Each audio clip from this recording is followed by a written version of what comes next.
ക്രിസ്തുവിൻ്റെ സമാധാനം നിങ്ങളോടുകൂടെ ഉണ്ടായിരിക്കട്ടെ. വചനകിരണത്തിലേക്ക് ഏവർക്കും സ്വാഗതം.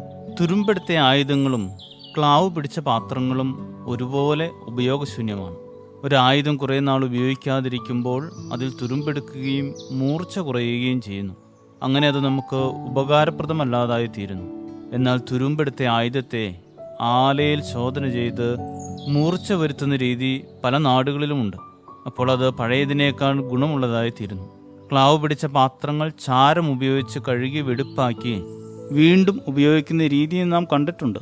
വിലാപങ്ങളുടെ പുസ്തകം 3-ാം അധ്യായത്തിൻ്റെ 22-23 വാക്യങ്ങൾ ഓരോ ദിവസവും പുതുക്കുന്ന ദൈവസ്നേഹത്തെക്കുറിച്ച് പറയുന്നു. ഓരോ ദിവസവും രാവിലെ തോറും പുതുതായി വെളിപ്പെടുന്ന ദൈവത്തിൻ്റെ അവസാനമില്ലാത്ത അചഞ്ചല സ്നേഹത്തെയും അനന്തമായ ദൈവിക കരുണയെക്കുറിച്ചുമാണ് യിരെമ്യാ പ്രവാചകൻ ഇവിടെ പറയുന്നത്. ദൈവിക സ്നേഹത്തെ എത്ര മനോഹരമായിട്ടാണ് പ്രവാചകൻ അവതരിപ്പിക്കുന്നത്. തലേ ദിവസം നമ്മുടെയൊക്കെ ജീവിതത്തിൽ വന്നുപോയ കുറവുകളോ പോരായ്മകളോ ഒന്നും പരിഗണിക്കാതെ പുതിയ സ്നേഹവുമായി പ്രഭാതത്തിൽ നമ്മെ തേടിയെത്തുന്ന ദൈവത്തിൻ്റെ ഈ സ്വഭാവത്തെ നമ്മുടെ ജീവിതത്തിൽ നമുക്ക് കണ്ടെത്താൻ കഴിയാറുണ്ടോ?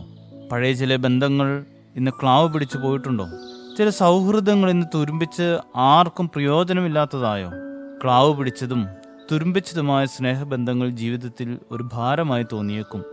ആലയിൽ ശോധന ചെയ്തെടുക്കുന്ന ആയുധത്തെപ്പോലെ നമ്മുടെ സ്നേഹബന്ധങ്ങൾ മൂർച്ചയുള്ളതാവണമെങ്കിൽ ആവശ്യമില്ലാത്ത തുരുമ്പുകളും അനാവശ്യമായ ക്ലാവുകളും ഒക്കെ ഒഴിവാക്കി ഓരോ ദിനവും പുതിയ സ്നേഹത്തോടെ മറ്റുള്ളവരോട് ഇടപെടണം.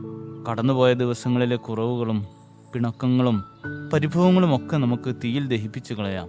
പുതിയ സ്നേഹത്തോടെ, നിറഞ്ഞ പുഞ്ചിരിയോടെ, അളവറ്റ കാരുണ്യത്തോടെ നമുക്ക് ബന്ധങ്ങളെ വീണ്ടെടുക്കാം.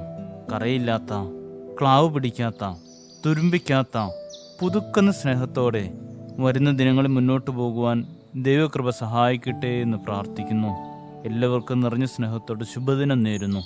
ദൈവം അനുഗ്രഹിക്കട്ടെ.